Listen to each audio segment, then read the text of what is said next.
So, Juliet, I first met you when you were at Pitch, quite a few years ago now.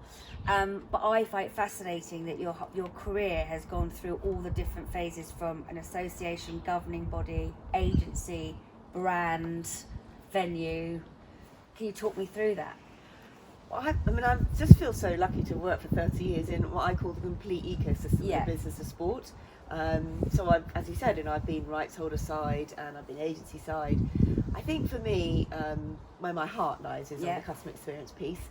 I love the idea that you bring somebody into your venue, you create an experience and hopefully above and beyond what they were expecting. So, when we were at Fulham, it was different. It was a football club, so people came in, they were watching the game, and we then tried to encourage them to come a bit earlier, to have a bit more of a fun time before, rather than the local pubs, and try to, it really improved the experience. So we brought in actually a head of hospitality management from the National Theatre, because she then helped us train our staff, and then in the similar vein at Ascot, in our hospitality, we brought in the front of house from the Gavroche to really try and deliver that restaurant experience in the hospitality areas. So, and I get a lot of buzz from seeing the feedback, and then obviously from the point of view of the business, the better you are at it, the better you are retaining your customers and not having to find so many new customers. So I have to say I love every part of what I've done. I feel really lucky, but it's been a really good experience taking learnings from different areas and bringing it into the role at Ascot, in my last role, for example, and potentially my next role. Yes. And you mentioned that when you were at Ascot, sort of that customer journey, where do you feel it starts for you? Is it from when they buy their tickets? Obviously you've got different people, haven't you? You've got people who are regulars, people who come for the first time. Mm-hmm. In your brain, sort of, when does that hit for the person who's going to start coming to your venue? From the every first touch point engagement. So if you're just a ticket holder, that might be from your first interaction where someone has shared something with you on social media, or where you try to book a ticket online, or if you have rung into the business. If you're a B2B customer, you might have been reached through an agent, or you might have been reached through one of my sales team. So it's the first touch point is really the moment from which we would always look at the customer journey. And also when you left the venue, making sure we followed up afterwards and said, I hope you had a nice time. And then also working through how often we communicate with the customers. I don't know if you feel the same. I hate my inbox being bombarded. So we always wanted to make sure that our content was really engaging and had a relevance to that customer as to why they might want to open the email, whether it's something that they'd shown interest in, it was an event they'd shown interest in, or it was the time they bought their ticket last year, to really have a sort of what I call an intelligent one-to-one relationship with your customer. You touched on something there about sort of thanking your customers when they left. So when I was at Wembley Stadium, I had sort of like a really tough time to be able to tell everyone to put thank you on the screens as they were leaving, because people didn't understand. I thought that was still really important. I completely agree. We used to have this great jumbotron at Ascot, and we would say thank you to people coming, and it was brilliant during COVID because we were able to use it to thank the NHS. Yeah. And everyone felt, the whole team that felt really passionately that that was an important thing for us to do. But we used to do surveys following up for anyone who came to any race day with any ticket purchaser. Right. And we would at the next race day planning meeting, those surveys would be evaluated and looked at, so that we would always try to be learning. And it was our brand promise to raise the standard. And for me, that meant that we were incrementally improving. And so if there was a lot of people saying, in fact, the queuing was bad at that particular area, then we talked with our catering partner, Sodexo, and 1711 they're called, and we would talk about, well, what could we do? And the operations team would be thinking, well, maybe we're looking at the queuing in the wrong way. So nothing was standardized. It was always constantly being evaluated. And I think to be a brilliant customer experience brand, that's what you have to do. So I guess COVID, and you must, although you're not at Ascot at the moment, you must have been going through your mind, having worked sort of venue side, how do you think any venue is going to come back with that customer journey? How it's going to have to be staged, isn't it, with a different number of fans? And then obviously most of the big venues that we work with have a big corporate hospitality, which is a big income earner. You know, what are your views on that? You must have been sitting at home still thinking about things like that. Well, I think about it, but also talking to people in my search for a new role about my views on it. Like, well, two things really struck me. One is digital is going to have to play a much, much bigger part. I think the discussion around the digital transformation was not necessarily as fast as anyone ever wanted in any venue, because people are scared of change, has had to be accelerated. And going to just simple having a digital ticket is a must now, because you just don't want to be handing pieces of paper between customers, and also in terms of speed of access into the venue, having access control with digital is much quicker. And so the digital journey, and then also using that to then ask people to come at staged entry. So your comms with your customers has to be much more quicker and much more clearer. And then in the venue, I think it's just the challenges, I would imagine, and I know that we were talking about this a lot at Ascot last year, is customer flows. I mean, it's easier in a way within a seated stadium than it is in, for example, in a racecourse where your customers are walking around. And so bubble areas, customer flows, I'd imagine that they are having they've just will have been having such a challenge to work out how to bring the customers safely into the venue. And I read today in the paper that they are looking at, with the FA bringing customers in for the FA Cup final. Yeah, everyone's going to have a test. And interesting, I talked to the chief executive of the Brooklyn Nets last week for a conference, and he told me they paid for the PCR test for all their customers, including their ticket price. They're doing lateral flow tests on entry. They've got flows of customers around the venue. They've got screens, and I think it's going to be a slightly different way of thinking. But most venues have brilliant operations team, and I know the operations team at Ascot are brilliant, and they will have worked through every single connotation. There's probably about 20 different route maps, and they'll make sure that they get it right to ensure that the safety of the customers, because that first experience back would be absolutely vital to get right. Yeah, then 100%. People, once they feel safe, then they'll want to come. Yeah. How do you think you should communicate to all of the sponsors and people who bought boxes? I think any corporate hospitality has had a really, really tough time, and whether they can actually see a value in renewing or reinvesting it in those things. Well, one of the things we did last year at Ascot, which I felt really strongly about, and my whole team were amazing, and actually we co-opted members from different teams to help us. We rang every customer. Did we rang you? every single hospitality customer, every single box holder. We rang all 7,000 who had bought already pre-purchased their Royal Enclosure members. We rang every single person. Now, some might go, well, that's quite an inefficient way. That was the best thing we did. Retention levels are really high.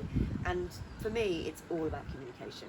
So ongoing, there's been calls, there's been emails, and I'd imagine they've continued to do that. So I think if you explain to your customers what's happening and you're very honest and open and upfront, they can then make an informed decision as to what they want to do. But also there's a huge amount of loyalty. A lot of customers have been box holders at Ascot for a long time, or regular clients in hospitality, and they want to come back and they want to support the racecourse. They also want to support racing and their own enjoyment, because they do it because it has a business worth to them. So I think it will be challenging. I think there may be some businesses that will go, we can't do that anymore. But with every opportunity comes, with a challenge like that comes an opportunity, because I think there'll be others who go, well, actually, we might want to try this, because in fact, a box is quite a safe environment to keep a few people in. If they all had a test, it's pretty much like going to someone's home and having a social event. So actually, I think that the hospitality can be quite interesting. Yeah, it's really interesting actually. I hadn't thought about these sort of individual boxes being these sort of very contained, safe units, I guess. The larger scale hospitality, where you're in big scale restaurants, has Ascot got those? Yes, they do. So for the Royal Meeting, they have got those. And I'd imagine they're just going to have to do people in flows they'll probably have smaller capacity. I'd imagine that would be for most venues. So they'll be challenging, because we retain so many customers. I'm interested to see how they managed to actually will be able to fit them all in, because so many people wanted to come back. So we've talked about Ascot, but when I mentioned you've actually worked brand side, agency side, that's when I first met you. And I now know that you're sort of on the market, as it were. Where do you think your passion lies? Are you going to follow your head back into sort of venues and that kind of thing, or did you like agency work? I think where my passion lies is in the customer experience. Whether it's in sport or another industry, I believe all of my skills are transferable. Yeah. So yes, I'm looking for a chief executive role, want to take on running a business. I feel really excited about the opportunity to do that, and the kind of culture I'd like to bring, and the way that I think that we can really deliver a completely brilliant service to our customers, wherever I land. So yeah, no, I feel really excited about that. You know, it's interesting. You know, you say I started in brand, and I learned a lot about brand when I was at Adidas. You know, we were rebuilding a brand that had lost its way and then was bought by Robert Louis Dreyfus, and together we were just saying it was open greenfield site. And I like the idea now of looking at what was a customer experience or an entertainment experience or any type of customer experience in any industry, and going, we almost have the opportunity now to do blue sky thinking, reinvent it. Right. With COVID, I believe agree. comes that opportunity, and I go back to my point, digitally, thinking in a different way, thinking about how people now operate, how they, you know, work at home, they're working in offices, how do they want to operate, do they want to go on public transport, or are there ways that you can deliver virtual experiences, which I think has been a great output of COVID. I mean, we did a lot at Ascot, we did Royal Ascot at home, and I remember saying to the team afterwards, after we'd done it, we delivered it, we had all these people watching it. I said, why didn't we do that before? It's like, yes, I do light think bulb moment. Yeah, we have learned some different things, but I think particularly New person in our interview. I think people sort of in commercial and customer service are very agile anyway. So actually, by being given this, what you would call a huge problem, they've worked around it and been flexible, because you have to be, don't you? Yeah, you do, absolutely. And the thing that really was brilliant last year was how our sponsors reacted as well. Marie Chandon wanting to deliver VIP delivery to all the winners of the races who couldn't have been there. You remember, the owners weren't allowed to see. So they delivered a customer experience, and it was a completely symbiotic relationship between us and them. Or, you know, we did so much work with Lavazza Coffee and all these different brands who wanted to deliver in-home experience. Mason doing picnics at home. It was just a way of like, okay, let's take what we have, let's take why we're a partner with Ascot, and let's try and deliver it in a different way. And the response was great, but also the customer's response was great. So yeah, we were creative because we had to be, because we had to find ways of delivering right to our sponsors, but actually they really enjoyed the experience, and also the measurability of it, because they actually knew how many people engage with them. So yeah, I feel very excited about the industry going forward, about how you can actually have a much more creative way of working with rights holders and brands together to enhance the customer experience. I can't leave you without asking, you're on the board of the BOA. Tell us how that happened, and what's your role there, and how do you feel, obviously it's coming up shortly? So when I was at Adidas in 1996, I did the Atlanta campaign, and that sort of reignited again my love of the Olympic Games, and it's always been a passion of mine. I literally saw on the website that they were looking for an independent non-executive director. At the time, I'd spoken with my chief executive at Ascot, and we'd all agreed that it would be a good thing for me to have an INED role, as they call it. So I applied, and I was so honoured to be invited to come on the board. That was in February last year, so I've done a year. As Hugh Robertson, the chairman, said to me, it's not been the most normal year for you to join a board. I've only actually had one physical board meeting. The rest have all been in person, on Zoom. Yes, and then of course, we were all meant to go to Tokyo last year, and I had my flight booked, and it would have been amazing as an experience to go and see what it is to actually see the realisation of all the hard work that goes into bringing Team GB to Olympic Games, and it is an unbelievable amount of hard work from actually what I consider as a very small team. But I absolutely love it. It's been a challenging year for us, but the team at the BOA have been amazing. The sponsor support has been incredible. We've just signed new sponsors already this year. People really love it. It's still voted on independent research as the #1 brand in the UK. Really? Yeah, Team GB is, in terms of people, they love it, they feel so passionate about it. Brilliant. So to be on the board to help realise the athletes' dreams, and then also the support of all the, and I think this year in particular is a great opportunity, and the team land in Tokyo.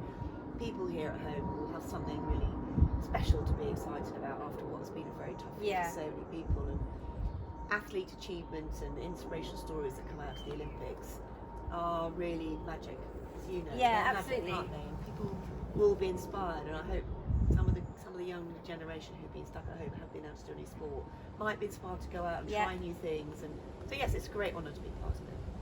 Thank you very much for letting me interview you today. I loved it. Lovely to see you. Yeah, you